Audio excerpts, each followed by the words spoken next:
Dr. Lakshman Mahato, Assistant Professor, Department of Mathematics, IIIT, Dharwad. Welcome, sir. Welcome. I welcome our beloved HOD, Dr. Ravi M. Yadhalli, sir, to this session. And I extend a warm welcome to all the participants and my colleagues. Welcome to one and all. Now I feel proud to introduce today's resource person of the session, Dr. Lakshman Mahato, sir. Sir completed his secondary education in SSKB High School, Dumri, JSCB Ranchi in the year 2001, and higher secondary education with mathematics in JC College, JIC Ranchi in the year 2003.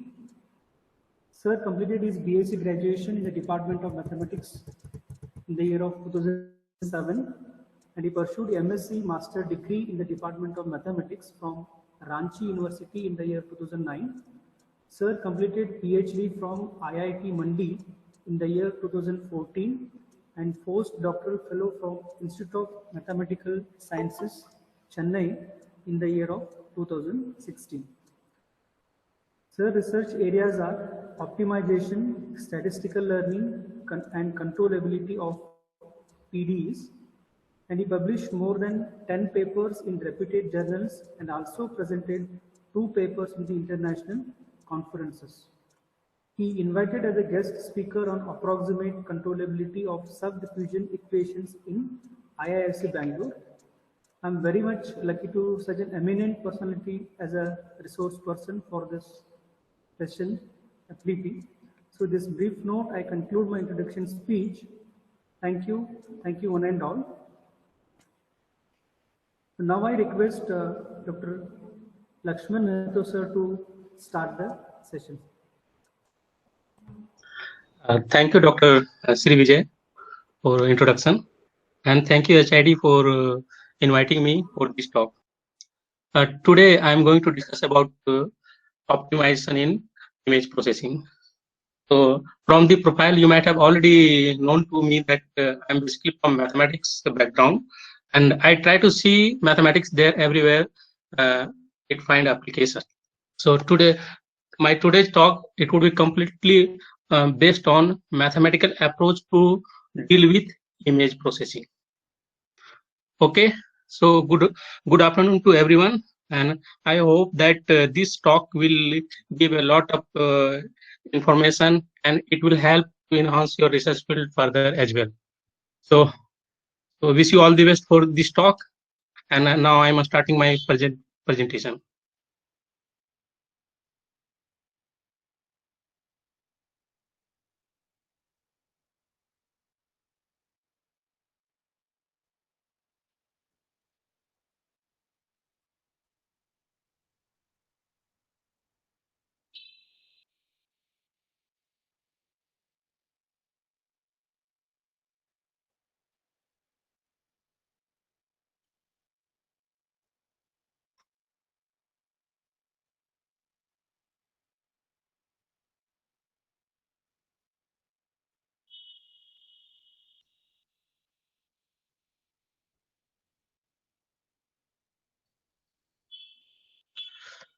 So, are you able to see the PPT? Yes, sir. Yeah. Title of the talk is optimization in image processing. So, are you able to see full that complete form of the PPT? Yes, sir. Yes, sir. No problem. Okay, then I'm starting my today's talk. So first, from the image, you might have already seen that the technique here, optimization technique, is very helpful in order to reconstruct or regenerate in blur or noisy images into original form or approximately in original form. So from the picture, you may see in left hand side there is a hazy image or blur image. So how can you convert that blur image or hazy image into original image or approximately original image? That means such kind of thing we are trying to say that how to recover original image from the noisy image or blurred image. So that is the process, and optimization is helping a lot in order to recover such kind of images. So first I would like to discuss about outline of my today's talk. So in outline, first I would discuss about the problem segment. Here I have taken very few problems that is related to image restoration or image reconstruction. Here mainly I will discuss about two important kind of image problem. That one is image blurring and noisy image. So if there is an image blurring, how can we deblur that image? Or if there is a noisy image, then how can we filter out that noise in order to get our desired image? In the second segment, I will talk about method. What kind of method we will apply in order to solve those problems. So once I'm saying that it is a problem, then always I will try to convert those things in the form of mathematical problem. Then my intention would be how to solve those mathematical problems.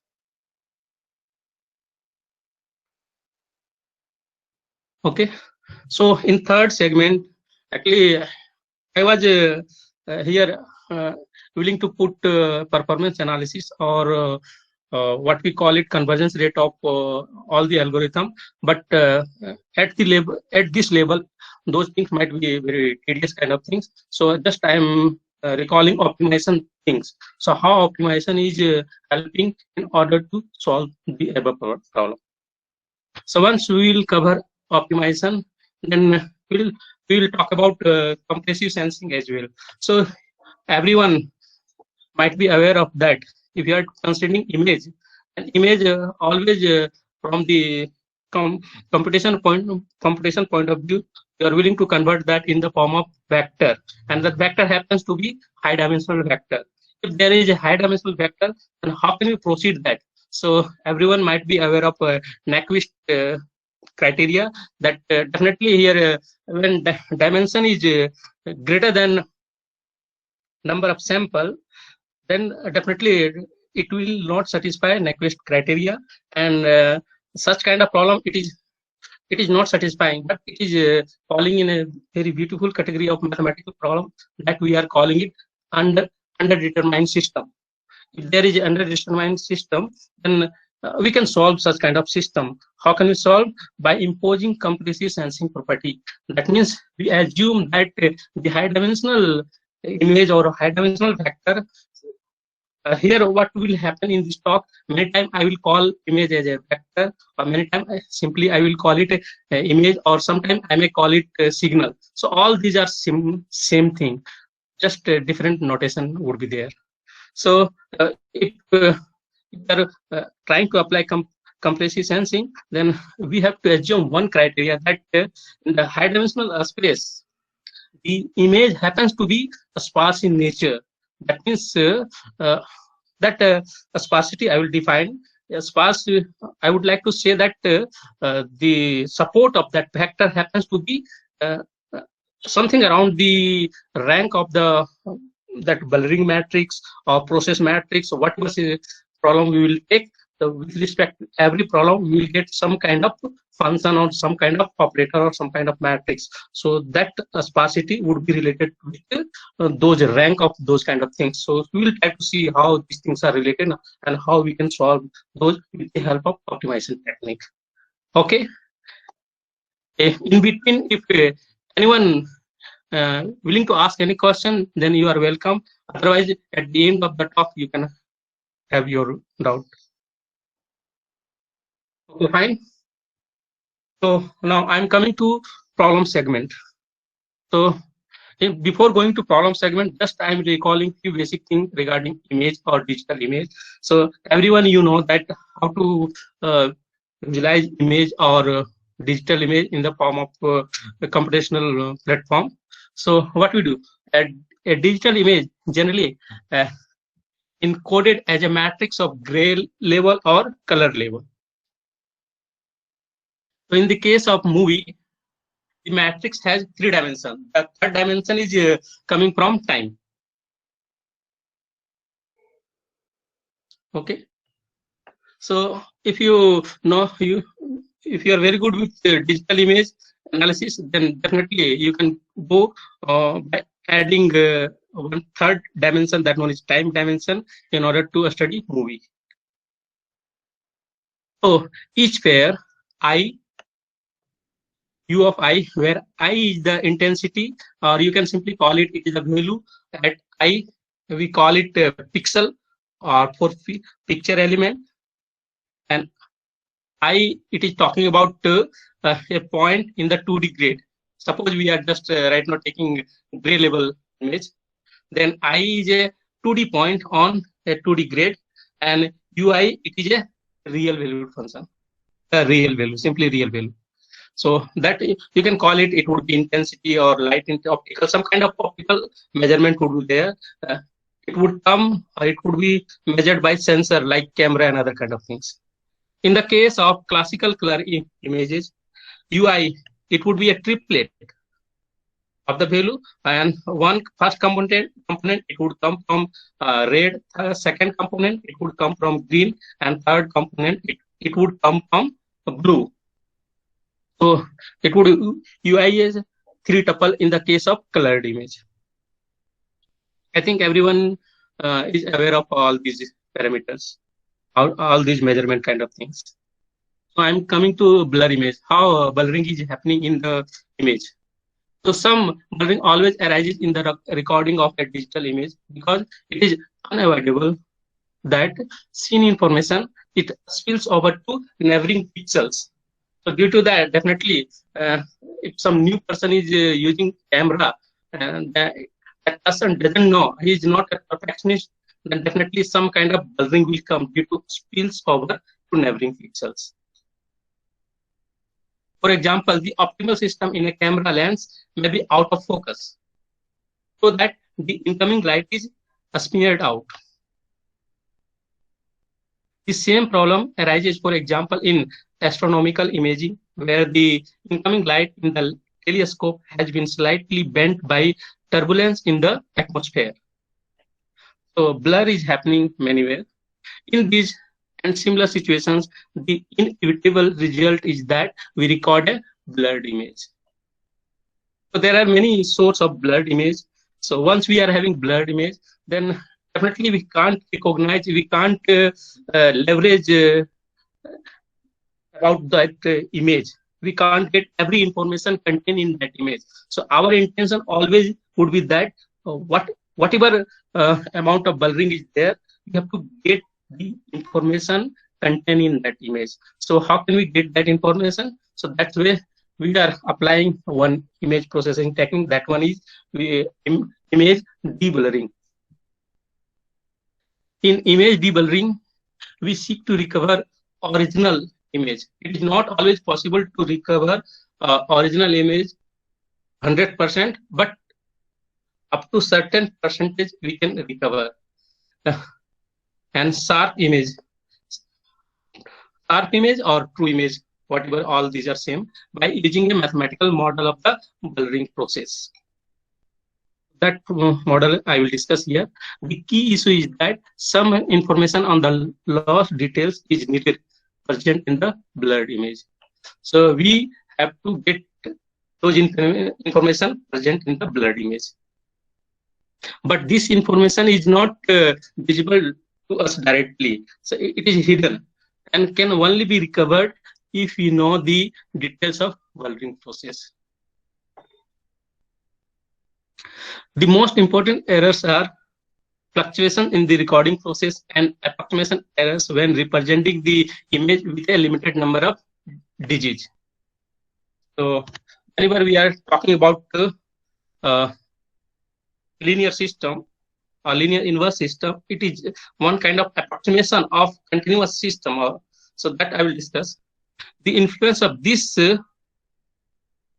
this noise puts a limit on the size of the details that we can hope to recover in the reconstructed image, and the limit depends on both noise and the blurring process. So one example I have taken from somewhere else, the reference would be there.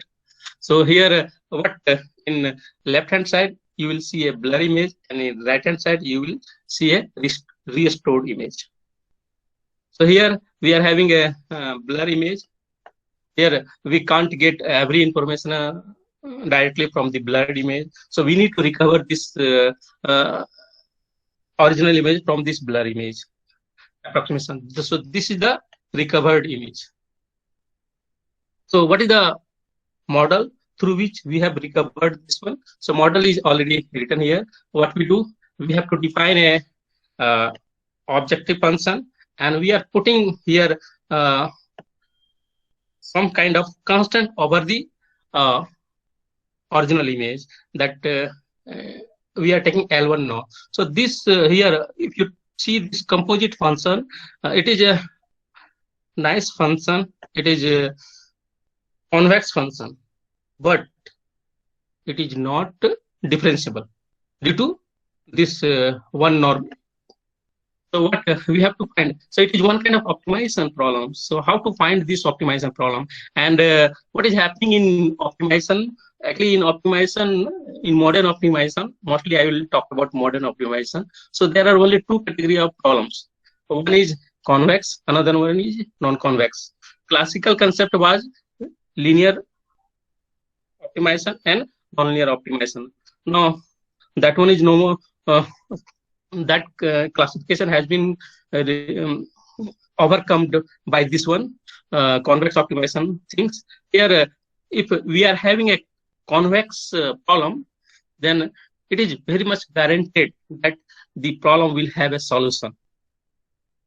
So that's why I have taken one segment on optimization. So it is a convex problem. So there are very interesting kind of algorithm in order to get solution, iterative solution of the convex problem. So definitely this problem is having a solution, and the solution we calling it X bar. So remember that here a small x, it is a vector form of the image. So what everyone know that how to convert an image into vector form by putting all the rows in the vector in the column, in the single column. Every row of the image we can put. The image always happens to be a matrix kind of. The image happens to be matrix kind of thing. So from this we have to convert that. Suppose if this matrix is n by n matrix, then the corresponding vector, vectorization, and in MATLAB there is a operator to convert a image into vector is that simply you can use is vec. Vec of if. So capital letter it would denote image or matrix, and the small letter here in this talk I will denote it by vector. So this is the vector, and if you apply vec operator from MATLAB, it will easily convert the corresponding matrix into vector. So here everything is in vector form because it is very easy to deal with vector notation. And later there is one segment there I would discuss directly matrix optimization as well. So here we have to find the, so this one is a solvable problem or tractable problem. So it will have a solution. We can apply here any descent technique, but remember that this here this function, objective function, here first part of the objective function, it is a very nice function. It is a smooth function, so gradient descent will work for this one. But if you observe second part, that sometime also we are calling it a regularizer. So this part is not a smooth function. It is just a continuous function, but convex.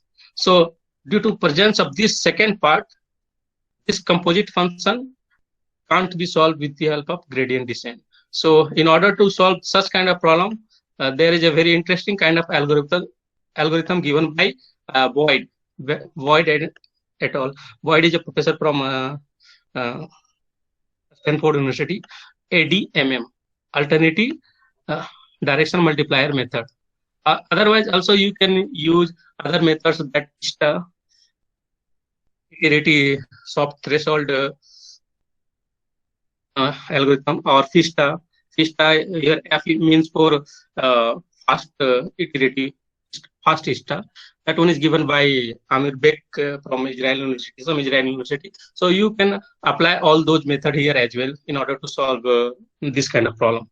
If function composite function happens to be non-smooth, then that time you need to go for that. If it is smooth, there is no issue. Directly go for gradient descent technique, and you will get the solution.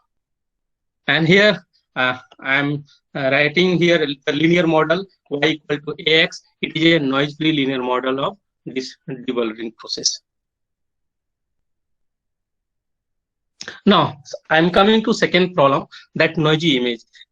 An image is dark or noisy if it is taken with a short exposure time or in a dim light environment.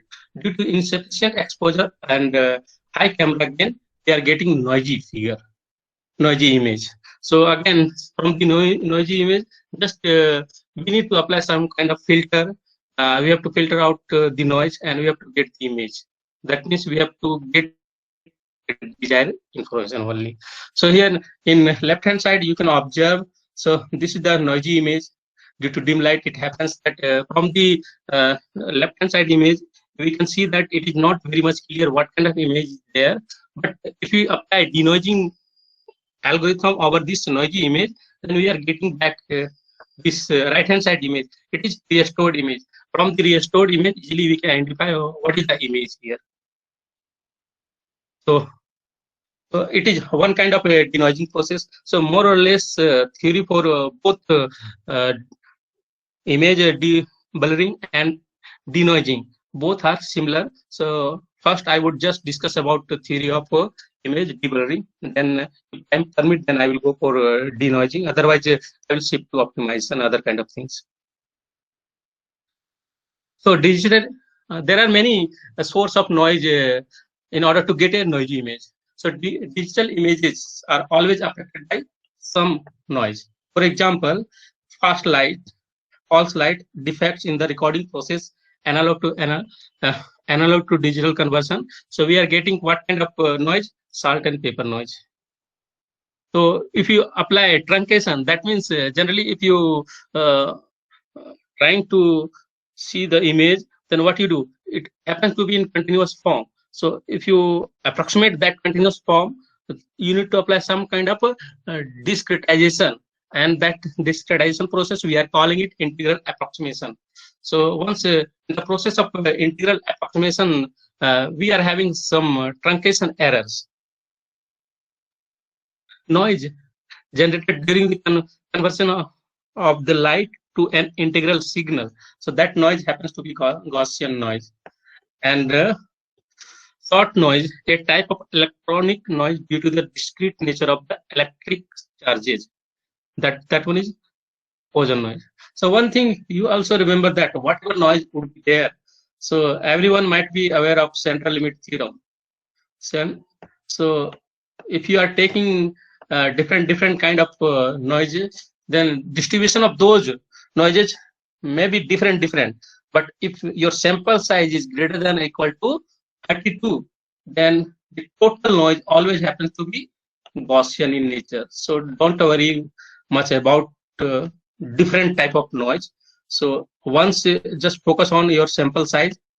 If your sample size is greater than 32, just apply central limit theorem, and you can say that your total noise is Gaussian in nature.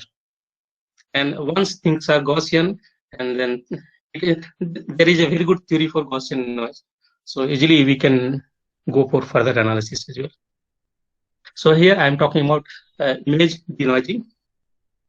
So high quality image restoration from a very noisy image is challenging due to concealing of the fine image details and texture in the noise. So also denoising, it cannot completely separate signals from noise. Your image is your signal, and noise we have to, but whatever noise we are getting, we have to filter it out. So we go for first denoising with some approximation. So simplest approximation is that we are taking linear model.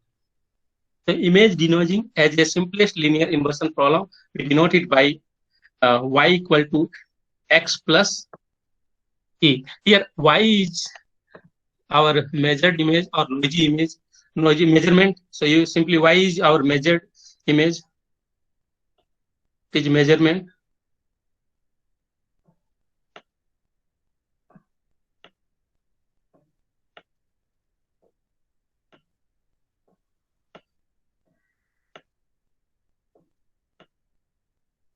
X is our true image, original image. So what is happening? We are having only this. We are able to measure this one. We are having y, and here x is unknown to us, and E is the noise. So noise, we know something about noise. I had already mentioned that total noise always happens to be constant in nature. So don't worry much about noise. So you know about noise. So you have to recover x. So you have to recover x, or you have to get this original x. How can you get? It is not easy to recover x completely, 100%, but we can recover x. So how can we recover x? By solving this optimization problem. Optimization problem. Here, this one is norm 2. This one is also norm 2. It is one kind of constant norm, you can call it. So by solving it, we will get our recovered image. This is the recovered image. Remember that a small x always denote vector form of the image. So one example here, we can see that we are taking an image, measured image, noisy image y. This one is the noisy image. Then we are applying this technique, linear model, and we filter out the noise, and we are getting this. This is the recovered image. So from the recovered image, you can see that you can get most of information from the recovered image. One example also I've taken from somewhere else. At the end of this talk, you will get some references. Those references may contain these images. So here we are having original image.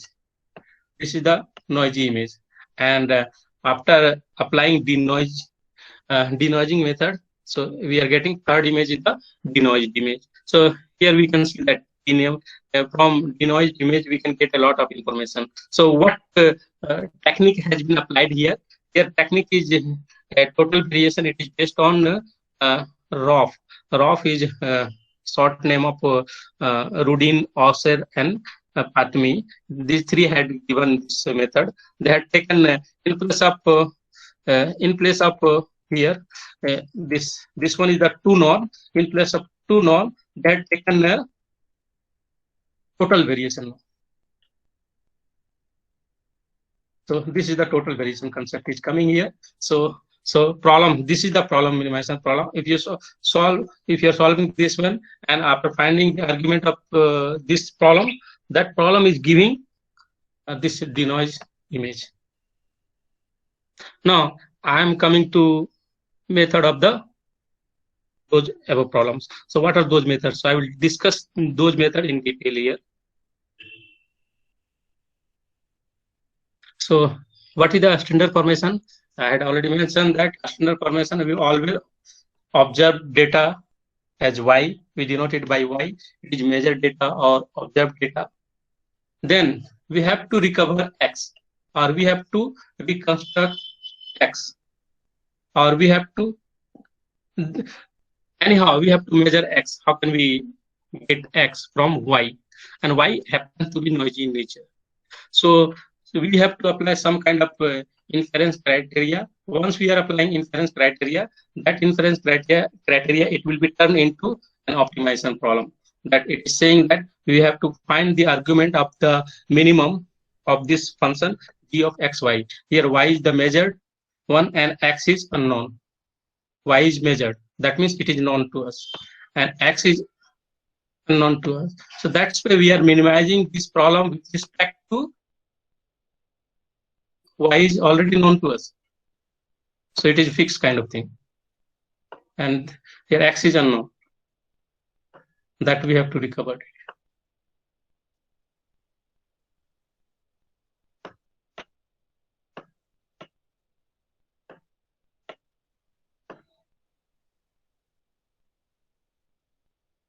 Okay, so here two questions will arise. So what is how to build this G, that objective function G, and where does it come from? So definitely answer is here from the application domain. What application domain we are having, whether it is in machine learning, signal processing, inverse problem, system identification, statistics, or computer vision. So based on all these domain, we can get G. So don't worry about. So in order to get G, we are applying some kind of approximation as well, or assumption as well, in order to get G. And second question is how to solve this optimization problem. So once we are having the above problems, we have to talk about what kind of optimization technique we will apply in order to solve the problem. So there are several optimization algorithms which we will discuss in the, later in this slide. So I'm coming to discuss about mathematical model of image blurring. So a blurred image is precisely what would be recorded in the camera if the photographer forget to focus the lens. Okay, so when here that we are getting a blurred image, we need a mathematical model that relate blurred image to the true image. So how can we get that relation? That here in right hand side we are having a blurred image of a pumpkin and collection of pumpkin, and in left hand side we are having a true image. So we are having this image and we have to recover this original image. How can we recover from the blur image? So this one is the input. You can call it blur image your input.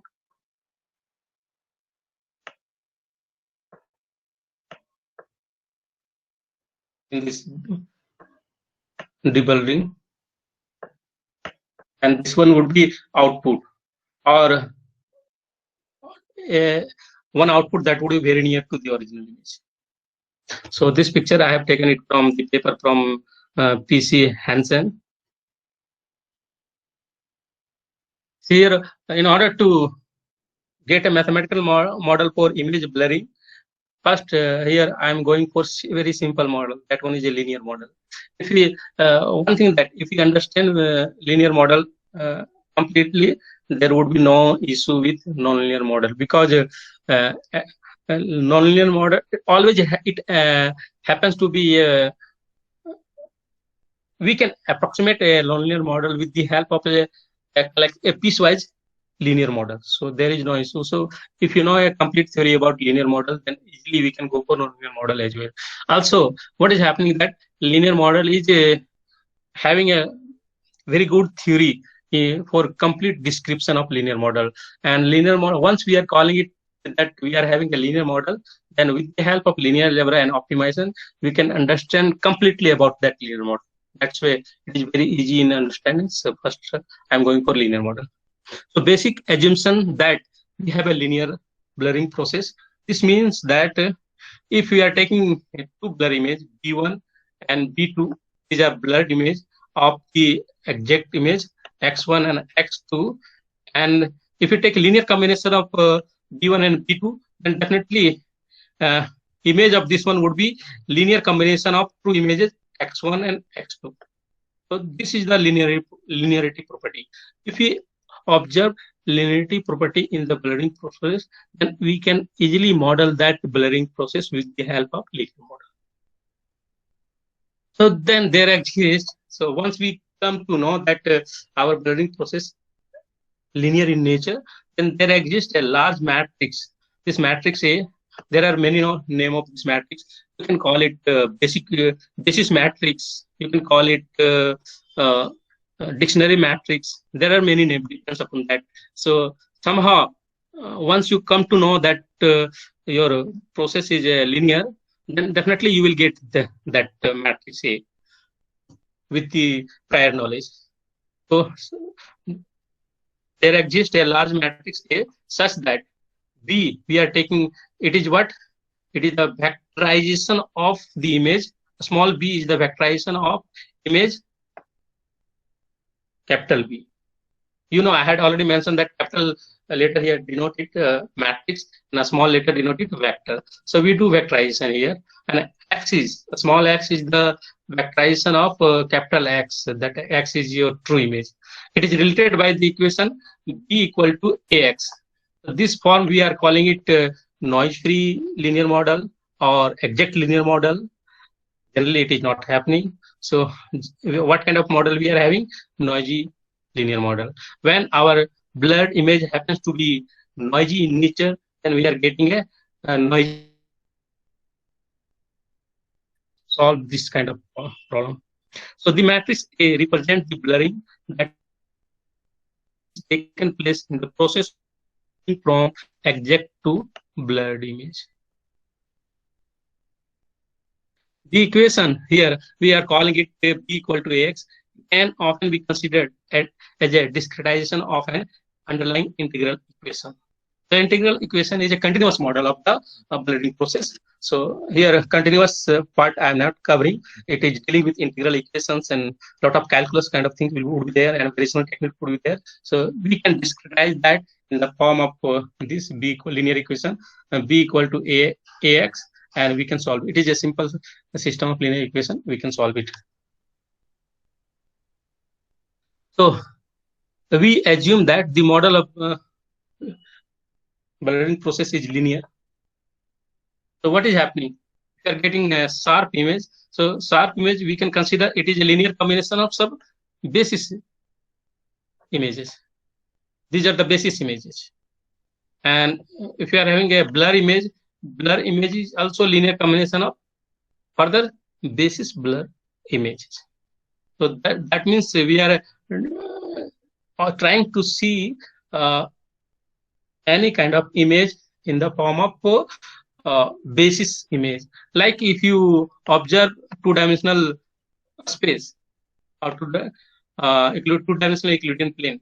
So two-dimensional Euclidean plane, always we are saying that it is having a basis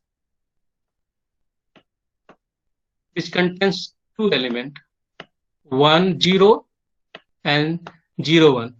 This is the standard basis of R2. So these two elements are enough to describe or characterize about R2. So in similar kind of process, if you are having image, just you have to find a basis of that image, and that basis would be enough to characterize any kind of image. So any linear combination of those basis elements will give one point image, or simply you can call it like here. If you want to get a point 1, 1, suppose this is 1, 1. This point is 1, 1. How can we represent 1, 1? It is a linear combination of 1 time 1, 0 and 1 time 0, 1. So similar process is coming here. So linear operation, a linear combination is enough to describe this complete R2 plane. So this plane is a linear plane. So similar kind of thing is happening here in image space. There is a image space, or there is a blurred image space. So a general approach for linear modeling of the blurring process, it happens like this way. So here, just I change the notation here further. So X is a vectorized form of the image X, Y is the vectorized form of blurred image Y, E is the vectorized form of error matrix E, and here N is what? Any image we are taking, it is a gray image happens to be a matrix M by N. Suppose it is M by N matrix, rectangular size matrix. So what would be dimension of vector then? Vectorized form of the image, it would be M into N. So capital N is equal to N into M. So here from you can see that any image happens to be high dimensional vector. Since the plane is assumed to be a linear operation, there must exist a large blurring matrix N by N square kind of things. So such that X and Y are related by the linear model Y equal to AX. So here I think in vector form A is a matrix. So this one is a noise-free linear model, and correspondingly we will get a noisy linear model Y equal to AX plus A. So we have to recover, always remember that we have to recover X. Y is given, we know something about E as well. So the approximate solution of the noisy model, we can get it. How we can get it? This is the approximate solution. Directly apply inverse operator here over Y, and it would take original plus this if error. So this error, it is inverse A inverse E. We are calling it inverted image. So inverted noise. So how can we get inverse here? It is not always possible to get inverse of a matrix. It is very complicated kind of computational. There is always some kind of computational issue with finding inverse of a large matrix. So in linear algebra, there is a very interesting kind of technique that we are calling singular value decomposition.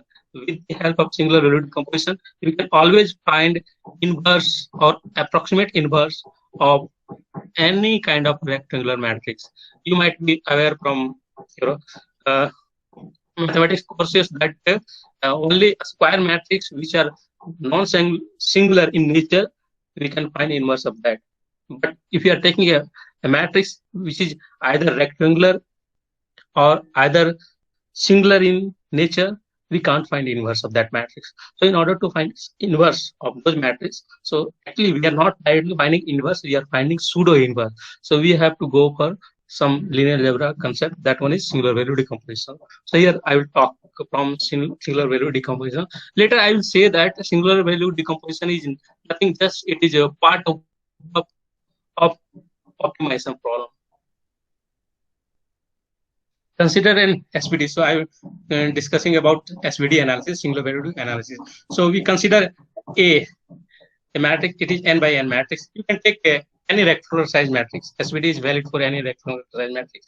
Then SVD of A, it can be written as U times sigma times V transpose. U, we are calling it left singular matrix. Sigma, we are calling it left singular matrix.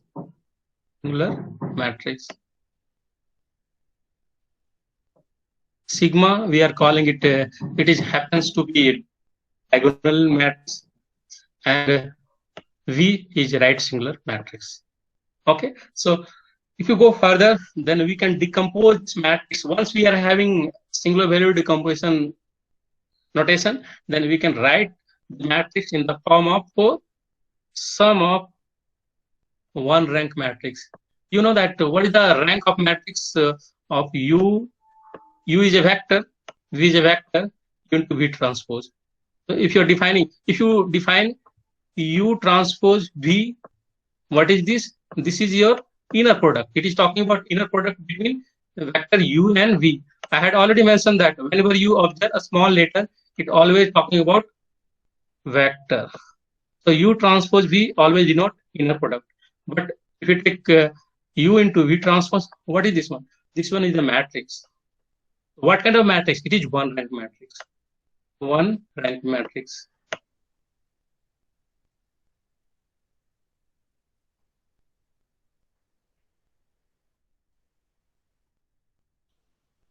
One rank matrix.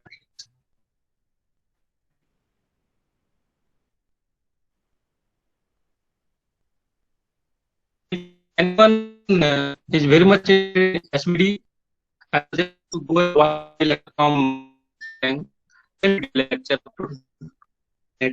so you SVD. I want to see how it is one by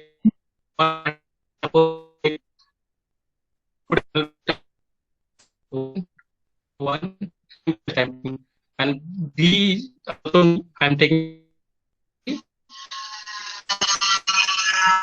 transpose of one. So it is row vector. V transpose is a row vector. So what would you product of this one? Product of U. Product of U into V transpose, it would be 1. So 1, 1, 1. Okay. Anyone respond that? Is there any voice lagging? Hello? No, now it is clear. Is there any voice lagging? Now it is clear. Okay. Okay. I can't say. Definitely, it is online kind of talk. So definitely some internet issue would be there. Network is also, if you are all are from engineering background, so you know that what is the role of signal and other kind of things. Okay. So if you there's any problem, that time just remind me if any lagging is there. I will try to speak loudly so that you can listen. Okay, fine. I am proceeding further. Okay, So sir. what is the so this U into V transpose, we are calling it outer product of two vector. So outer product of this vector, always we are getting one rank matrix. So here you can observe that matrix we are getting 1 1 1. So all the entry happens to be 1 1 1. So what is the rank of this matrix? Easily you can see that rank of this matrix is 1. So always you will get, due to outer product, you will get one rank matrix. So yeah, beautiful picture in SVD. You got that if you are having matrix A, rank of this matrix happens to be R, then A matrix can be decomposed into R number of one rank matrix. So that is the main idea of SVD. Also, SVD is having very beautiful geometrical interpretation, and I don't want to go in detail of that. If you want to see in detail, you can watch the Gilbert Spreng video lectures. He has discussed those things really in a very beautiful way. Recently, he has written one book on especially deep learning, linear algebra for deep learning, something like that. It came in 2019, January 2019. You can look into that book as well. So once we are having SVD of a matrix, what is happening here?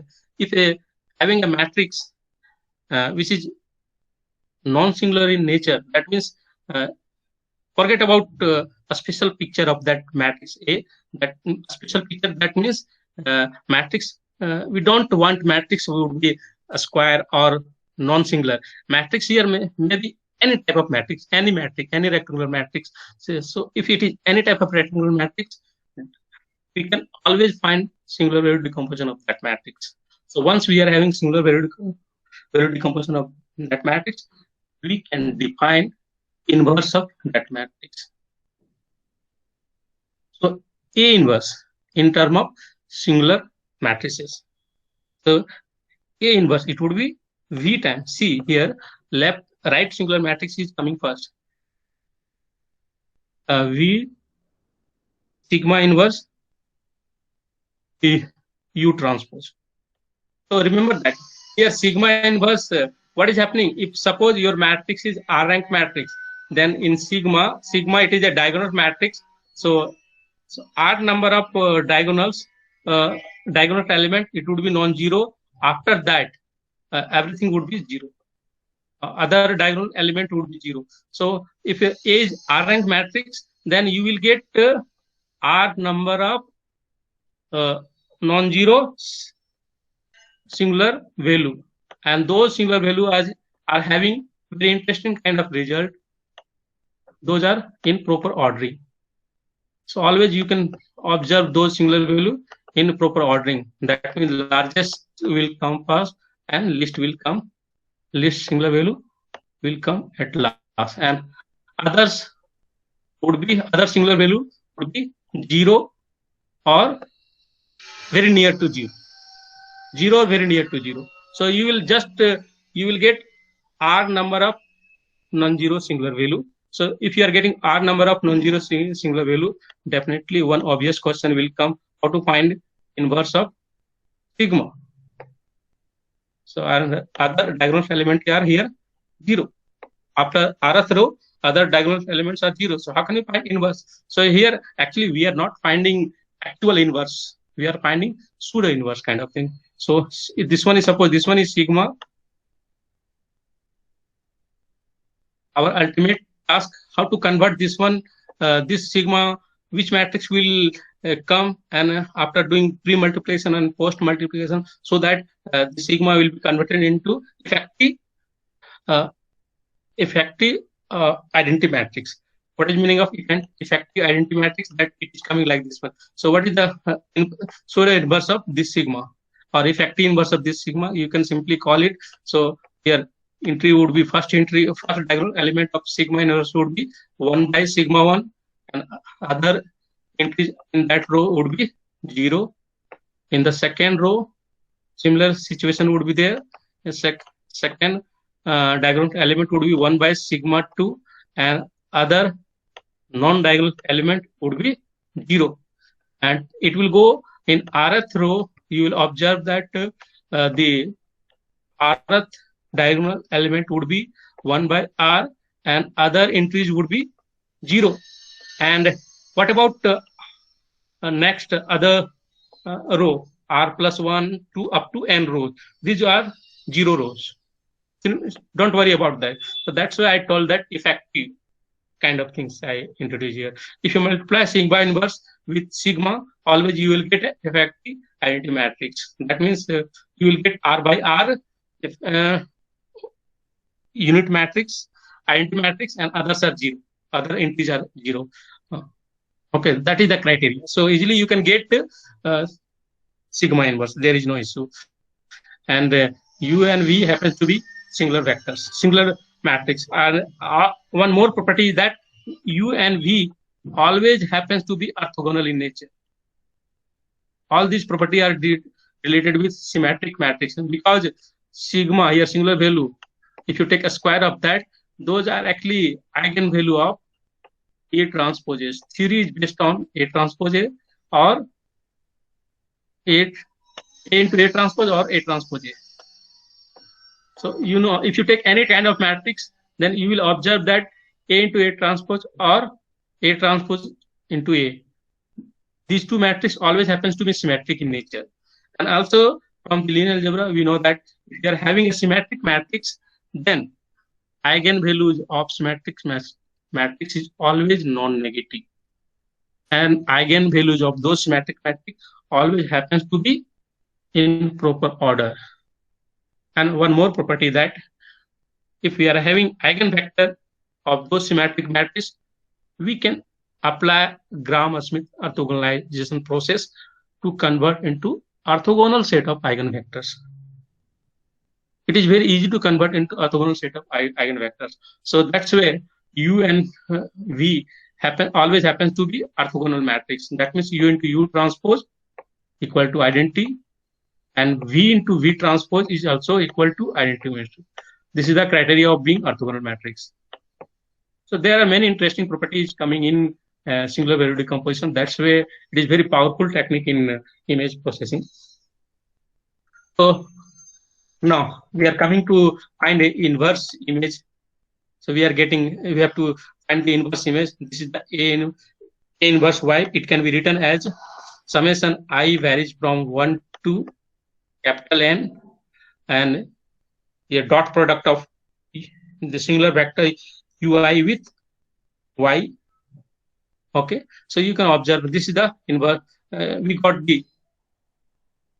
recover the image with the help of singular value decomposition. Now, what is the inverted noise then? And this is the inverted noise. We got the inverted noise as well. Okay, so inverted noise is also just a linear combination of singular vectors.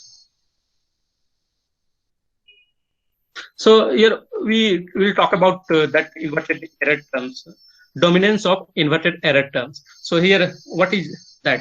It is talking about the component we observe in the definition of a inverted error terms. Here we can see that it is talking about dot product of ui with e.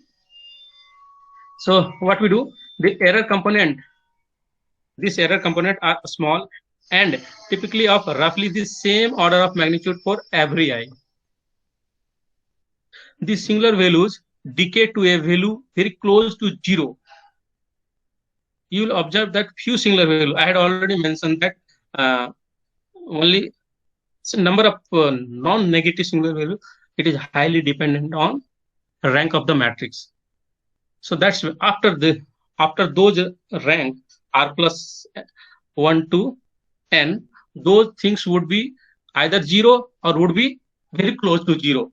As a consequences, the condition number always we define it by ratio of maximum singular value divided by least singular value. So this is the ratio.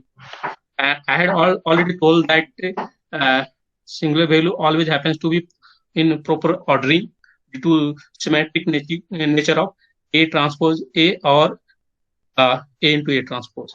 So if suppose sigma n, that least eigen singular value, it is very near to 0, then definitely the condition number is very large.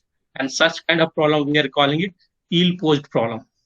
So if you want to know much detail about ill-posed or well-posed problem, you can look into Hadamard theory. Hadamard had already given very interesting kind of theory for well-posedness and ill-posedness. And what is happening in image processing due to higher dimension of images, generally problem happens to be ill-posed. So we have to overcome those ill-posedness. So how we can do that, I will talk later. So indicating that the solution is very sensitive to the perturbation and rounding error. It is very sensitive to the perturbation due to ill-posedness. The singular vectors corresponding to the smaller singular values typically represent higher frequency information, and due to that, the corresponding singular vector, corresponding singular vector with respect to a smaller singular value, it will contains entries which would be which would change sign, which would have negative and positive entries in that singular vectors. So that is, as I increases the vectors ui and vi tend to have more sign changes. Sign changes, that means negative and positive kind of things will come there. So those are not good kind of things. We know that in pixel always happens to be in binary notation or something between 0 and 1. Always try to normalize it in 0 and 1. They're not taking negative kind of representation. So such problems are there if you are dealing with all the singular values. So in order to overcome those things, we are here introducing truncated singular value decomposition. So same thing I had discussed here, looking at singular vectors. As singular vector associated to a small singular value represent a higher frequency information. That means there is a lot of changes of sign. So ui and vi will have more sign changes.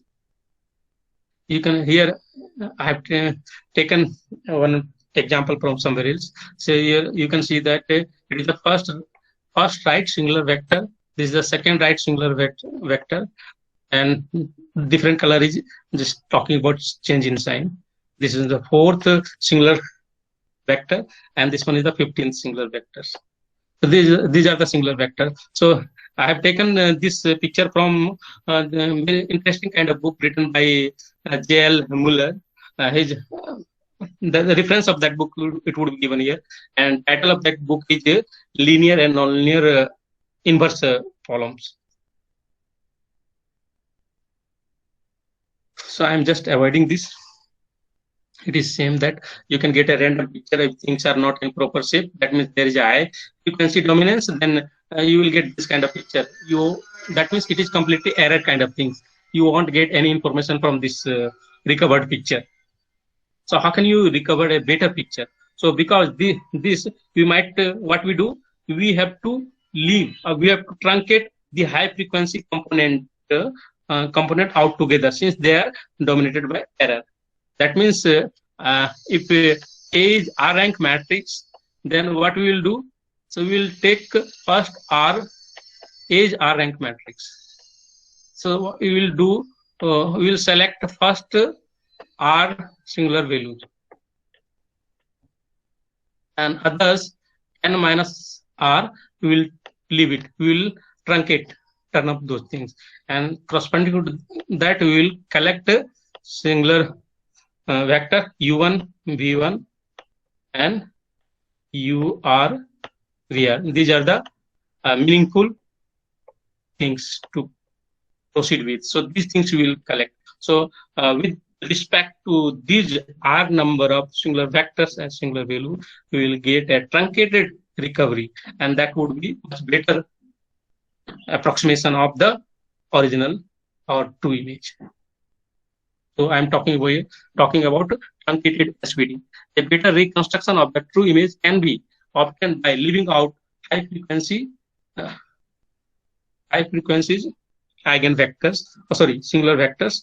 That means I discuss about you have to truncate R plus 1 sigma R plus 1 to here R is the rank of the matrix, to capital, sigma capital. These things we have to truncate because these eigenvalues or singular values happen to be very near to 0. So that's where it is giving high frequencies kind of things. So we have to truncate all these. And for some choice of k, here k would be less than equal to r, rank of the matrix. Some choice of k, so always we will get a better approximation of the original image. So some choice of k, that one is less than n, we can compute the truncated SVD as follows. So, and with respect to that truncated SVD, we can define recovered image or recovery of image. We can define it like this. Here, I varies from 1 to k of this term. Here, we are writing here pseudo inverse. So, AK dagger B. Or here it would be Y notation or B. Y here, just there might be some notation confusion. Y and B and both are same thing. Sometime I might have denoted Y. Sometime I might have denoted by B. So it is. So this, what is this one? This one is the pseudo inverse. It can be defined, or truncated inverse. It can be defined with the help of singular vector, k number of singular vectors. So it is inverse kind of things. We are talking about inverse, pseudo inverse kind of things. So AK dagger, it is defined as VK. Do not transpose here. UK times sigma k inverse into UK transpose. You know that what is VK? VK is first k number of, it is VK is the orthogonal matrix containing first k number of singular vector. First k number of singular vector. It is not containing all the singular vector. V1, V2 and up to Vk. K is less than equal to R. This is your Vk, capital Vk. And what is the capital UK? Capital UK is also containing first left singular vector. That means U1 up to UK. And what is sigma k inverse? It is nothing, just it is factor size containing k by k diagonal matrix.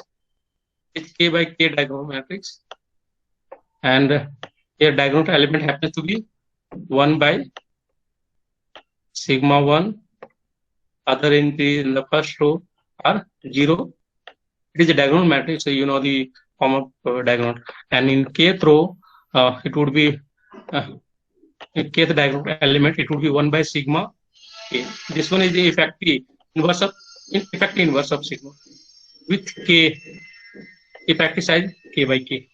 So this is the sigma k inverse. So with the help of this Vk, Uk, sigma k inverse, we can define truncated inverse in this one. And with the help of that, we can define this solution, this recovery of solution. That one is the truncated SVD approach. So here one example I have taken it. So the reconstruction XK it obtained from the blur image of the pumpkin by using k equal to 800, and you can observe that what is the n? What is the n? N is very big number. It is something more than 150 lakh, 1.5 lakh. It is more than 1.5 lakh. It's a pretty big number. So here, but with respect to that, we can observe that 800 is very small. So with respect to that, you can get this picture. Almost we can get some information about the pumpkin from the blur image. Despite that the comparator reconstruction, it is not up to the mark, but at least we can get information. We have to keep on increasing k in order to get a better approximation or better recovery of the image. So this is the things. There are many sources or codes you can get from website for all these recovery kind of things. And here, if you suppose for rank, what would happen? The AK matrix, we can define it like this way. With the help of singular value decomposition, AK would be UK sigma K and VK transpose. This one is the AK. I will talk about this thing later as well. So this is the AK. And what was the AK dagger? It was the inverse, effective or pseudo inverse of, or I'm writing it. This is the inverse, pseudo inverse of that. So inverse, we define it VK sigma K inverse U K transpose. And if you try to find the rank of this would be K, because it contains K number of singular vectors. So by default, AK, it has been from this representation, you can observe that AK is what? It can be decomposed into K number of one rank matrix. So if you sum 1 8 times, what would be rank? It would be K. So that's why I had written it. A rank of AK is K. We can define with respect to this matrix, AK, always we can define it recovered image or reconstructed image. This one is, see the notation here, capital X I have taken. So this is the image notation or matrix notation. So recovered image, it can be written as like this way. B is the blur image. So we can always get a truncated, with the help of truncated SVD, always we can get a representation of recovered image up to certain percentage. Now, a linear inverse problem, I am giving a general perspective. What is the solution technique to solve those linear problems? You had already seen that I had already discussed that SVD, even truncated SVD, is not giving a very good recovery of the blurred image or noisy image. So we have to go for a different technique. So very advanced technique. So consider a linear inverse problem. So what problem here we are having? It is a noise-free version, and correspondingly we will have a noisy version as well. So we have to find X.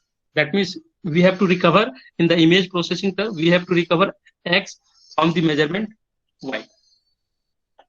Y equal to X.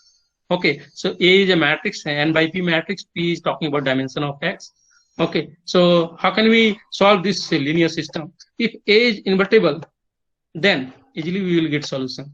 Exact recovery. It is talking about exact recovery. There is no issue. But it is this kind of situation is very rare. So what is the ill-posed situation? Ill-posed situation are if A is underdetermined matrix. That means number of sample is less than dimension. What will happen? Here, your Nyquist theory will fail. Nyquist theory will say that we can't recover image completely.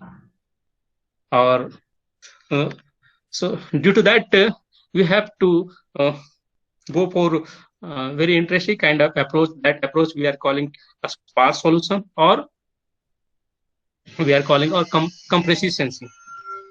So here, if you are having underdetermined system, then how we can solve it? So we are solving this Y equal to AX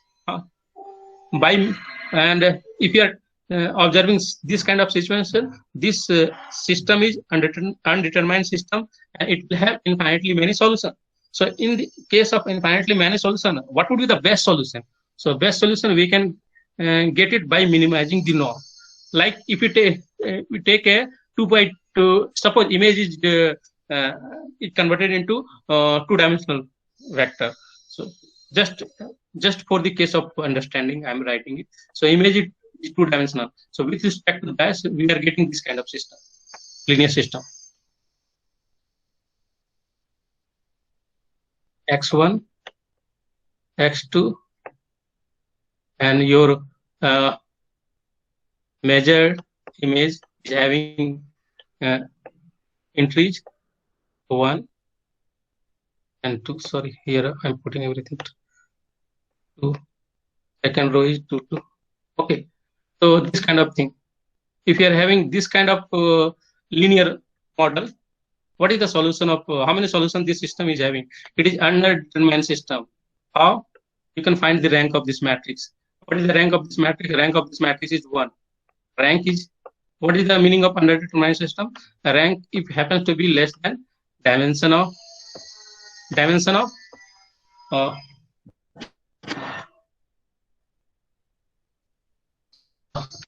rank happens to be less than dimension of the image. So in that case, we are getting underdetermined system. So if you try to solve this one, then this linear system is just a line, this line. What is the name of this line? It would be, if you solve it, x1 plus x2 equal to 1. How many solutions it has? It has infinitely many solutions. What is the best solution you will get? So if you apply this optimization problem, then what is the minimum solution? This is the best solution. This solution, 0.5, 0.5, it is the best solution we will get. But what will happen if a dimension keep on increasing? In that scenario, you will not find this solution with least norm. What solution would be important? This solution, sparse solution. This one is also solution. This one is also solution. So this solution we are calling the sparse solution. What is the form of this solution? It is 0, 1. And what is the form of this solution? This solution is 1, 0. These solutions are very interesting kind of solution. So we try to find a sparse solution of a undetermined system in higher dimension. So that is related with complacency. And if suppose A is overdetermined, just apply least square solution, least square method in order to get solution of overdetermined. What we do? How can you find that? It is argument here. Argument of minimum. We have to minimize this square with respect to x and have to find the argument. This solution. And easily you can write this solution like in this format and this solution like this format. Okay, so this is solution for undetermined and this one is the solution for overdetermined. So these things also you can get from directly singular decomposition, right? Pseudo and left inverse kind of things. So here I told that sparsity is coming into picture due to underdetermined system. That means I'm talking about dimension is greater than not equal. If we have a scenario like this, and dimension is sample, simply fills here, then we are going through some further assumptions over the image of image. What kind of things are that? That assumption is sparsity coming into picture. We assume that image is having sparse nature. So in order to that, we have to find a sparse solution. That means here approximate solution of this one is not matching with the sparse solution X. So what we do, question will arise here, can we hope to recover X? Answer is definitely yes. If X is sparse enough, that means it is talking about this pseudo norm. We are calling it L0 norm. Another name L0 norm is less than equal to L. So actually it's somewhat related to rank of matrix A, and A satisfies certain properties. Those set properties it could be real kind of thing, that is isometric property or MC. There are many property with null space. So in this property of A and X is being sparse, we can find the solution of this optimization problem. Minimum of L0 norm of X subject to Y equal to X. Here you will observe that this L0 norm, it is not a convex norm. So that's where observation things is coming into picture. It is a non-convex. So if you are having a non-convex problem, then it is a NP-hard problem. Simply we can't solve such kind of problem easily. It is very difficult to solve problem. It is very hard problem. So how can we solve? So in order to solving this one, we will try to discover solution of this hard problem by solving a different relaxation problem. That relaxation problem would be a convex problem. That means here we are just going to solve minimize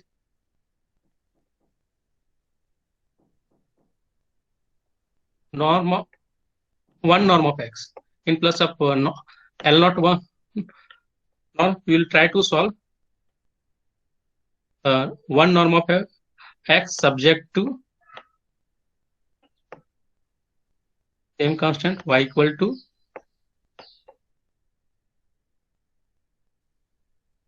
if you are solving in general, this problem will not solution of this problem will not give solution of this one. It will not match with solution of this. But under RIP condition of our A and sparsity over X, solution will match. So that criteria is coming in compressive sensing. Okay, so I will talk a little bit about matrix optimization. In order to understand matrix optimization, it is very much essential to know about norms of a vector and norms of a matrix. So when you are dealing with the norm of a vector or norm of a matrix, all these are finite dimensional kind of things. And I had already mentioned that this linear system is always an approximation of a continuous system. So once you are in finite dimensional, there is a very interesting property that respective of any norm, you can define a variety of norm in a finite dimensional space. Like if you are taking R2, so how many norms you can observe that? If you are taking a point, it is here. So one norm you can define it this one, state 0 to 1. So this one is a vector x. So this norm we are calling it L2 norm or Euclidean norm.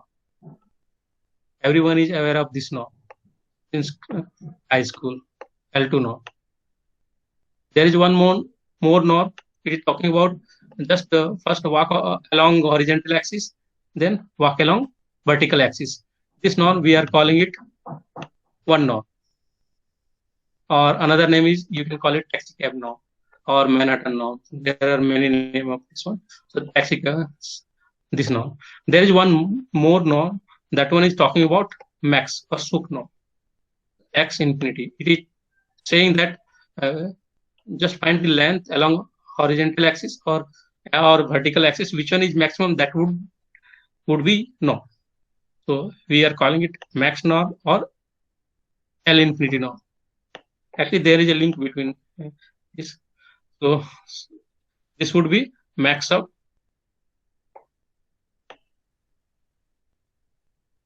max or Suk. Max of absolute value of x1 and absolute value of x1 and x2. x1 is first component of x, x2 is second component of x. X is a two-dimensional vector, so that's this norm. And between these, there are infinitely many norms. These are the norm. Between this, there are infinitely many norms. So here in this segment, this norm we are calling it convex norm. These norm are non-convex norm. So with respect to that, we can define a very general category of norm that we are calling it P norm, XP norm. So XP norm, it is defined as 1 by pth root of take it I equal to 1 to n, suppose 1 to n dimensional.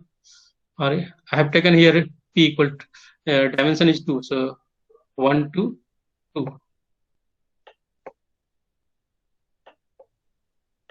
xi to the power P all to the power 1 by P. This one is a P norm. Here P is varying between 1 to infinity. And when you will take P is acting to infinity, you will get this Sooke norm. So all these norms are convex norm. L0 norm is not coming in this category. So that way, that one is non-convex norm. It is coming out in this kind of things. So there would be another kind of norm. You can define it non-convex norm, that X Q, where in the similar pattern you will define, but here you will take value of Q less than 1 and greater than 0. So these are non-convex norm. Non-convex norm happens to be very hard problems. So I am giving a quick overview of norms. Consider some real vector space Rn or matrix kind of matrix space R m by n. I had already mentioned that if you have image, you can always vectorize that into vector form. There is no much difference between matrix and vector. Either you can deal with vector or you can deal with matrix in image processing. Both are having very similar kind of approach. So there is no problem with that. So what is the norm? Norm, we can define it. It is a mapping from vector space V to R, and it satisfies the following property: that norm of alpha times x, it would be magnitude of alpha times norm of x, where alpha is a scalar, x is vector. And it satisfies this property. We are calling it homogeneity property, and it norm is also satisfying triangular property. Here, norm of x plus y is always less than equal to norm of x plus norm of y, that it is related with triangle. If you take a triangle, what is happening? You can always observe that if you take in vector notation, suppose this one is x, this side is y, and what would be this? X plus y. Then you can always observe that length of the third side is always less than equal to sum of the length of the other sides. So that's your triangle property, and it is satisfying this zero condition. Example is that if you are taking Euclidean space and dimensional Euclidean spaces, then we can define a variety of norm here. This one is the P norm, this general kind of norm. If you take P tends to infinity, then it will be converted into Sooke norm. That means maximum of xi, where I vary from 1 to n. Here, okay. So and zero norm here defining we are zero norm. Zero norm is not a norm; it is a pseudo norm, because it is missing few properties of norm. So pseudo norm, it is talking about cardinality of support of vector x. That means it is counting number of entries, number of non-zero entries. So if you are taking a vector in R2 1 0, then what is the pseudo norm? L0 norm of this one 1 0. It would be how many non-zero entry it has. So L0 norm, it would be 1. Only one entry is non-zero. If you're taking a vector 1 1, what is the pseudo norm or L0 norm of this one? How many non-zero entries are there in this vector? 2. That means cardinality of support is 2. So it is defined in terms of support as well. So pseudo norm of 1 1 is 2. So this is the definition of pseudo norm. L0 norm. L0 norm, which is a pseudo norm. Now we are coming to matrix norm. First, I will give a vector form. So if you're taking a matrix space R m by n, then we can define the following norms in the vector form. Type 1 is the vector form. So we define it. We define pth norm with respect to every entry as a summation. It's just generalization of that matrix we are converting into vector form, and we are defining like this. How many entries would be there in matrix? M by n entries would be there. That's way. And there is a very special norm. If we take p equal to 2, then that corresponding norm we are calling it Frobenius norm. And Frobenius norm also can be interpreted or written as summation of a square root of summation of square of singular value. This sigma is a singular value. Sigma k is a singular value of matrix A. Square of singular value. So it is very interesting kind of norm. That's why separately I have written Frobenius norm. So you have to take a square of singular value of A and sum it up. So only R number, if rank of the matrix happens to be R, then you will get R number of non-zero singular value, and with respect to those, you can define a Frobenius norm. Rank of matrix is R. Okay. So you will get a Frobenius norm. Now, apart from that, there is one norm. It is also defined with respect to vector norm, vector 1 norm, and there is one more norm, sup norm. Take maximum, the entry which is having maximum absolute value, that will denote max norm. So here I varies from 1 to m, and this also varies from 1 to n.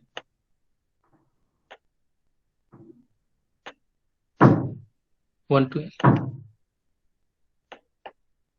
Entry that one is having maximum absolute value. That will be absolute sup norm of matrix. So this one is a vector approach of norm. Now second approach is operator norm. In the matrix we can define a new different kind of norm. That one is the operator norm. So we are defining it by this norm as max of ratio of pth norm. It is a vector pth norm of ax divided by norm of p. Same thing, you can write it like this way. It would be max of around circle you can define, or a sphere.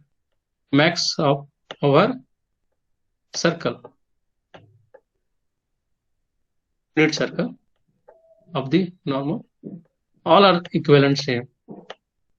You go through functional analysis in detail, you will observe this kind of criteria there. Max of ax norm, pth norm of ax. So this kind of thing. So there are three different variety of definition of this. You can all are equivalent to each other. There is no issue. P is greater than or equal to 0, and if we take p equal to 2, then we are getting a very special kind of norm. That norm we are calling it spectral norm. A spectral norm also it can be written as defined as maximum singular value of A. It is very interesting kind of norm.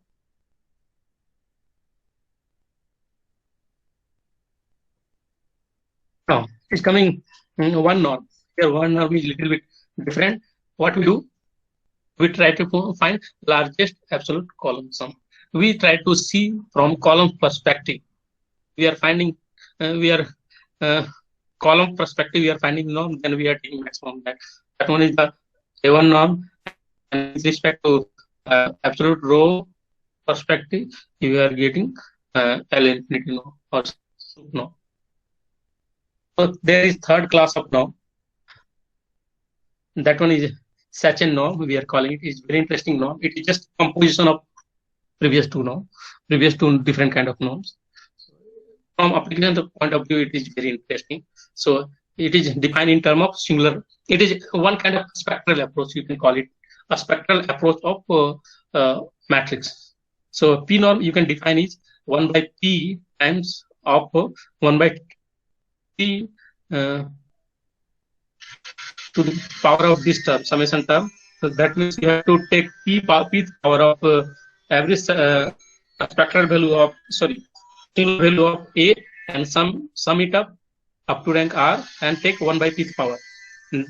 Then you are getting a pth norm. And if you take P equal to 2, then you will get Frobenius norm. Here one more norm will come. This calling it nuclear norm. 1 when P equal to 1. It is just summation of singular value. It is talking about summation of singular value. You can see the difference. These two norms are not equal.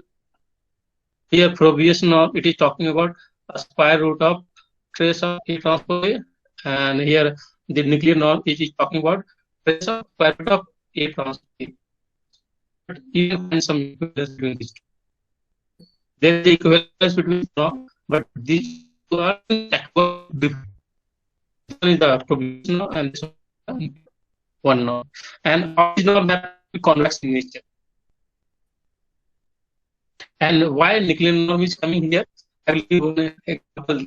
Actually, nuclear norm is giving a very interesting kind of help in order to solve a non-convex problem, non-convex matrix optimization problem, and relaxation of that can be written in the form of nuclear norm. So that's why I have defined this. Now here, if we it is approaching to your spectrum. All three important norms are coming in such a norm. That's why it is very important norm.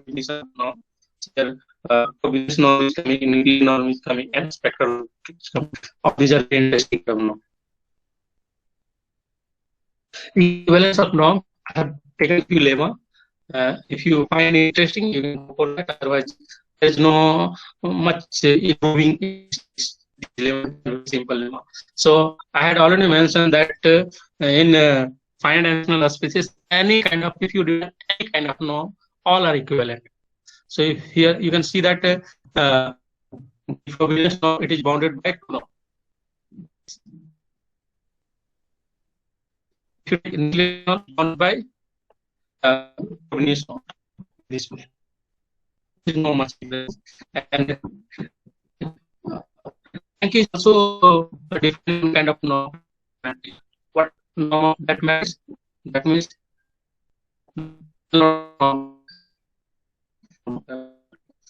zero norm is define it. So definitely this matter is a non-convex norm, and then we have to convex this one, convex this one. What is the convex of this one? What is convex envelope? That means take one example of a function. It is this convex function this way. Then what is this one? You have to find a convex function under bound. These kind of things. Equal bound that convex function. So this one is convex envelope of the non-convex function. If you are having a convex function, this function it should be a reflection of that convex envelope.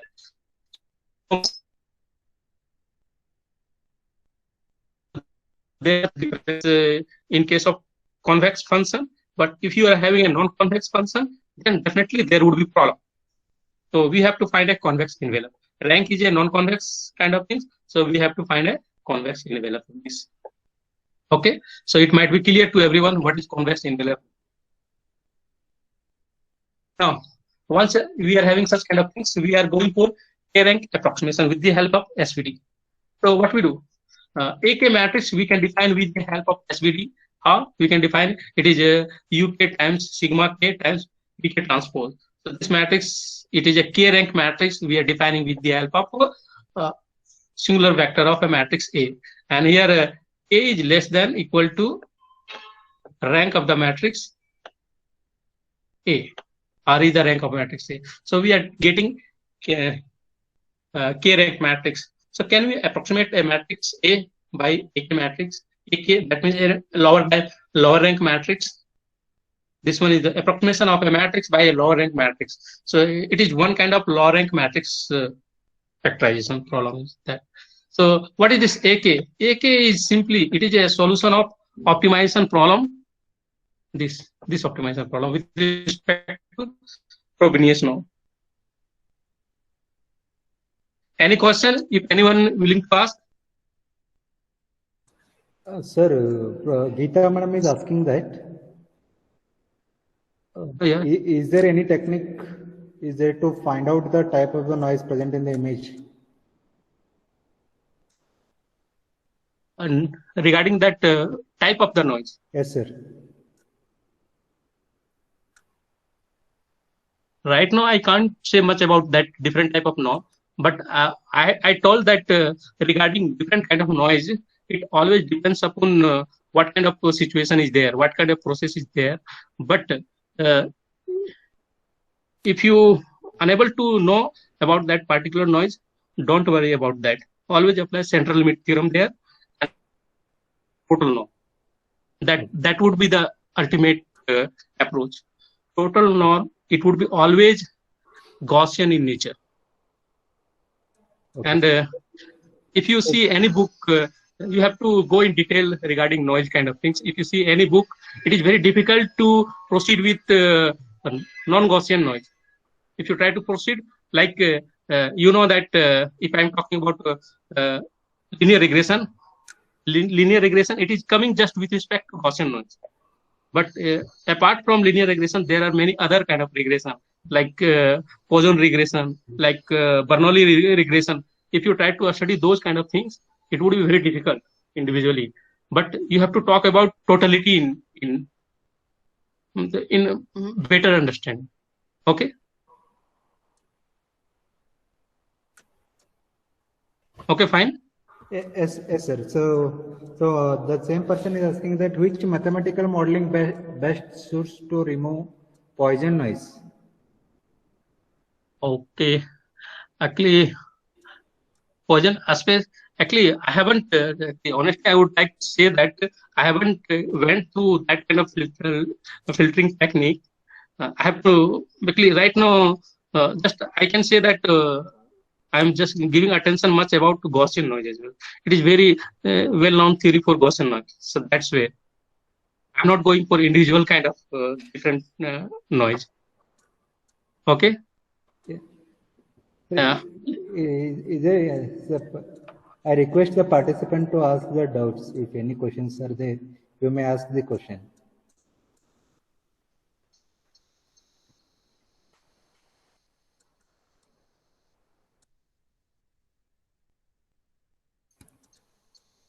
And one more thing, again, I would like to say that if you going theory for a non-Gaussian kind of noise, things are very complicated. Actually, right now I'm intensely avoiding those things. Actually, I didn't come with those things in the slide. Intensely, I didn't come. If in different talk or something different, another time it will happen. Then that time I may come with what are the topic of those kind of noise. So I will include that if time permits for a different talk. Okay. Okay.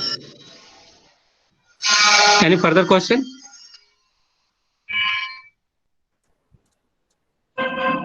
I think we are just converging to time that end time, but there are many more slides there. There are actually I could not cover that optimization segment as well. There are many things in 1.3 hour. It is 1.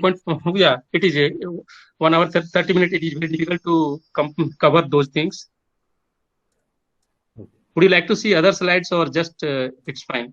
After this, it is fine. I request the participants, if any doubts are there, you may ask.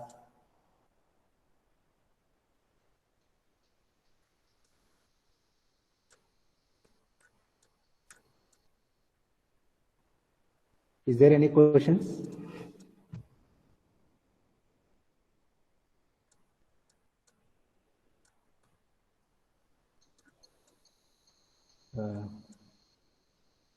Yes, sir, you can continue, sir.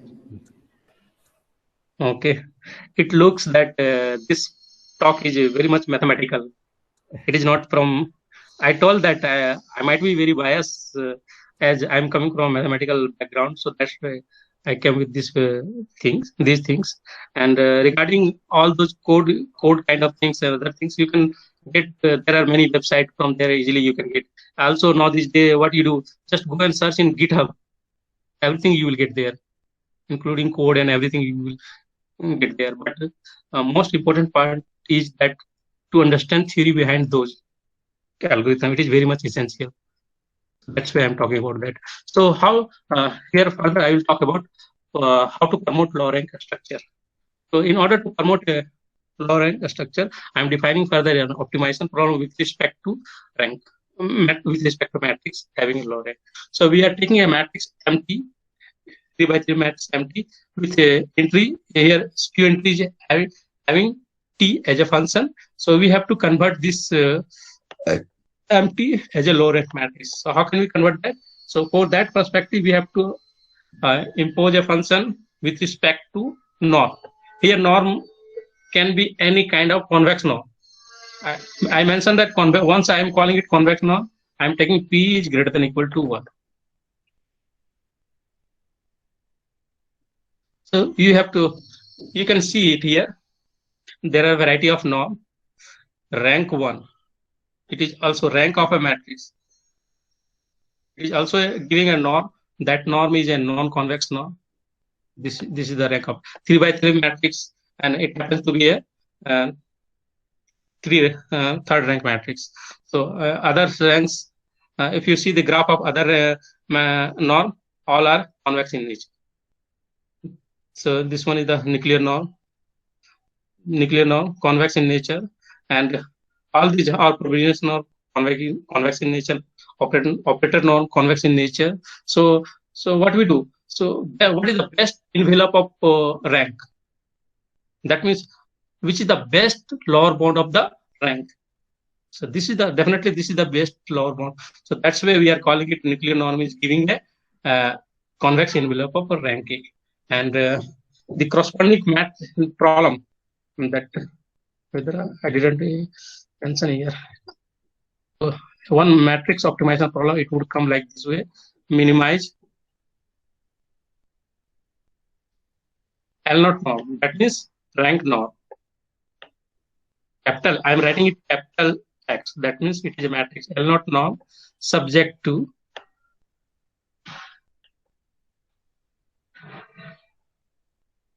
so we have to minimize this subject to rank of this matrix happens to be right linear model X Y capital Y equal to 8 times capital X. This kind of scenario. So this you can approximate it by nuclear norm.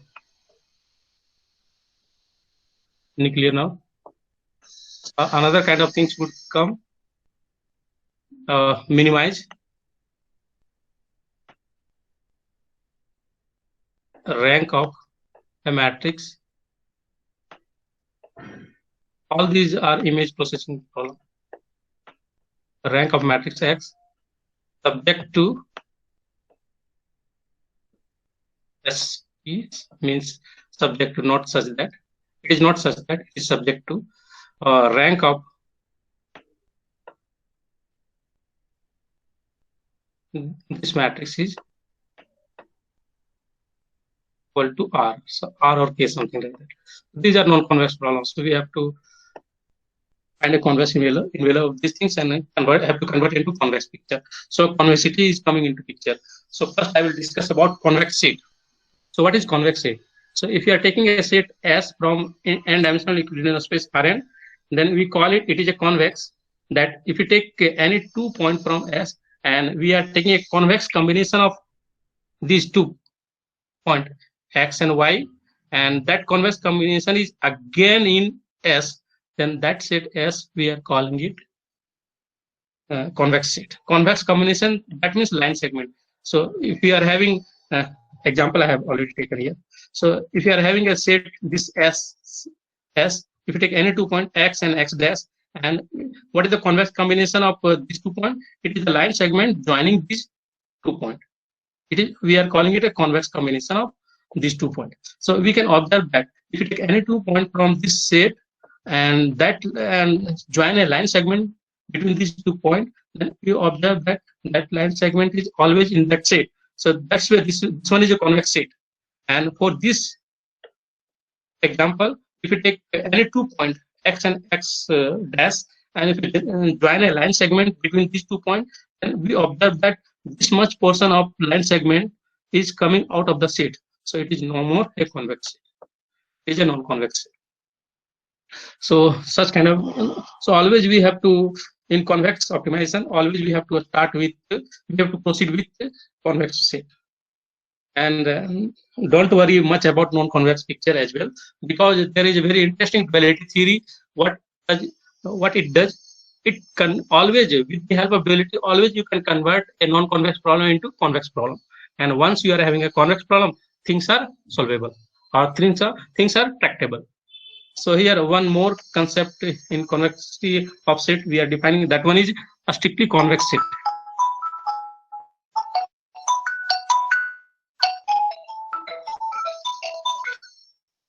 Hello talk में वो बाद में बात करते हैं।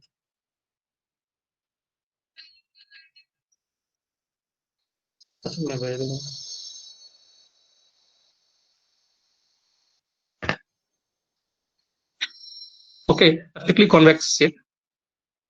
So a set is said to be a strictly convex if you are taking any 2 point x and y from S such that line segment joining these 2 points, it is again in the interior of set S. It is not talking about in the set of S. It is talking about interior of set of S.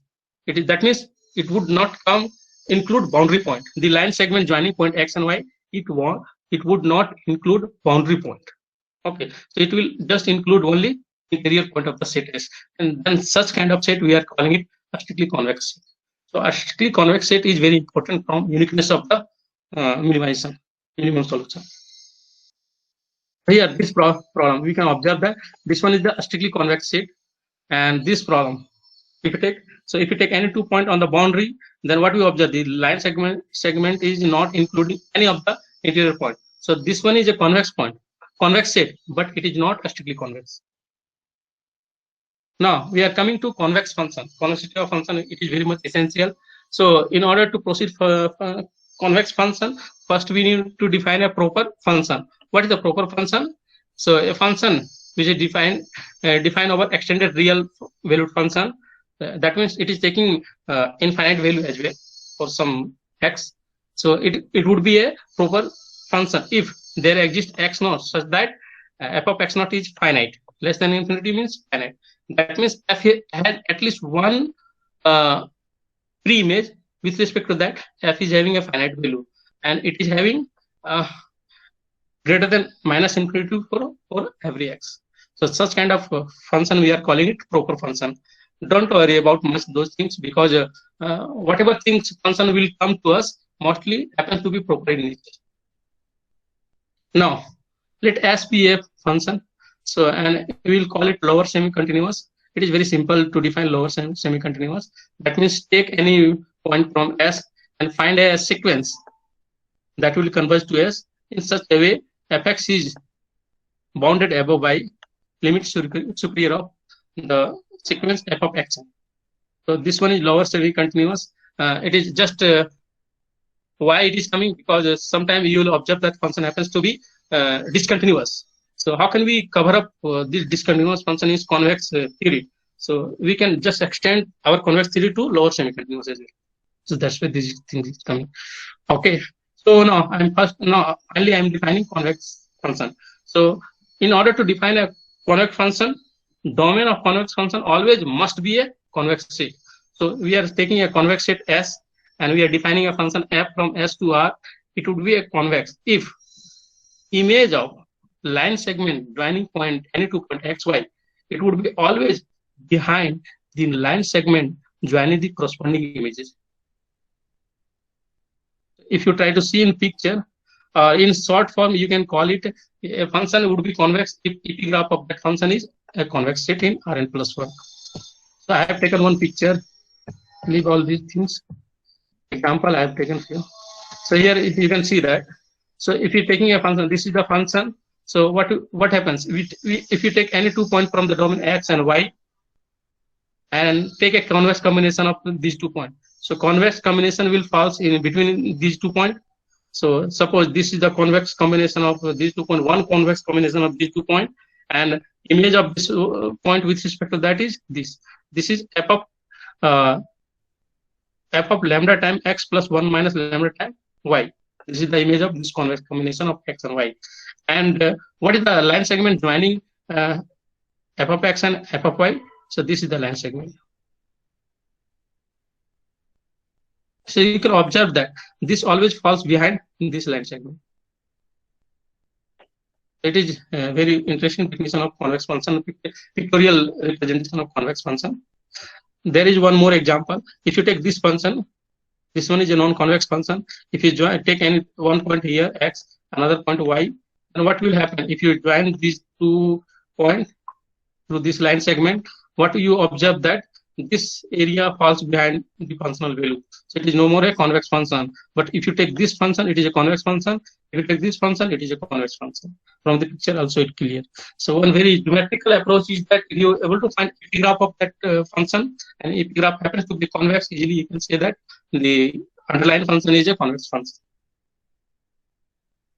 So in convex theory, one more property that a strongly convex nature is coming. I'm leaving all these. So I'm directly coming to a sparse solution and sensing matrix properties. Sparse solution or compressed sensing. What is that? So a sparse solution from noisy data. One picture I have taken it from paper from Emmanuel Candace and Romberg. It is very interesting paper. You can look into that. You can get easily this paper. Emmanuel Kendall, he is from Stanford University.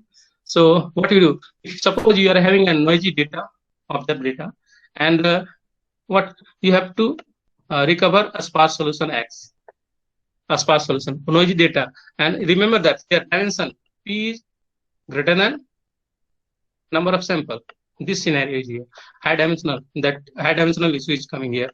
So how can you recover such kind of solution? So this is the recovered solution. How can you recover this one? It is a solution of this composite objective, composite optimization problem. So if you want to solve this composite optimization problem, what are the algorithm? There are very famous algorithm. One algorithm is ADMM. I mentioned that. Alternative direction multiplier method. Another one is ISTA. You can try all those methods. Another and code of this method you can get easily from GitHub.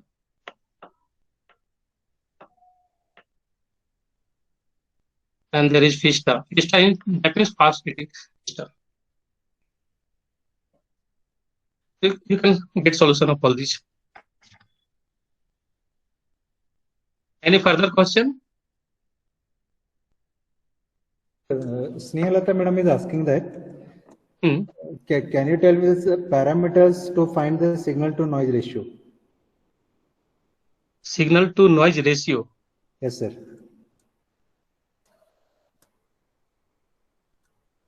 Parameters. Okay.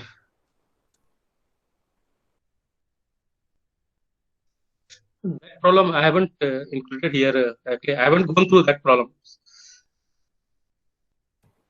So I will look into that problem later. I haven't gone to right now. Any other problem? Aarti madam is asking that, sir, you mentioned about one book. Please let me know the author's name. Actually, see the references. It is, you can note. I'm just going to last page.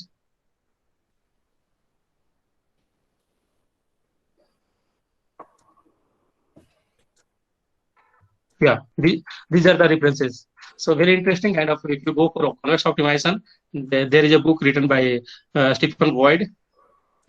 Even you can get free version of this one. E-copy of this book is already available.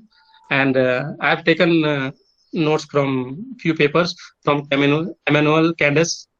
You can get all these papers, 2 papers from Emmanuel Candace. These 2 are very interesting kind of paper. These 2 papers are talking about compressive sensing, and last book is talking about linear and nonlinear inverse problem with practical applications. It is a SIAM publications. You can get all these books. These are the references. Actually, maximum contents are coming from these references. Yes. So, is there any questions from participants?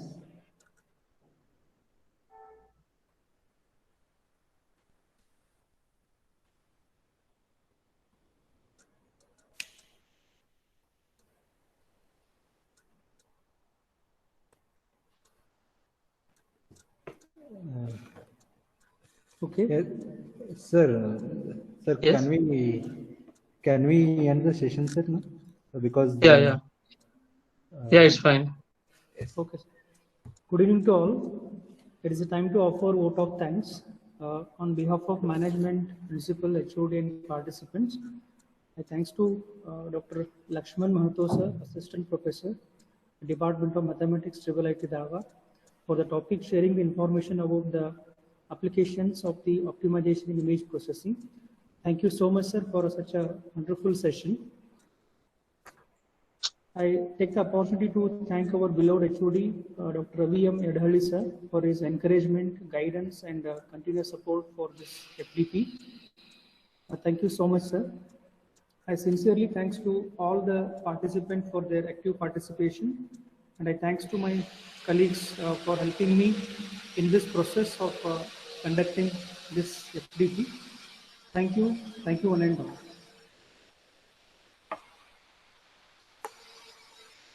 so thank you, sir. Thank you.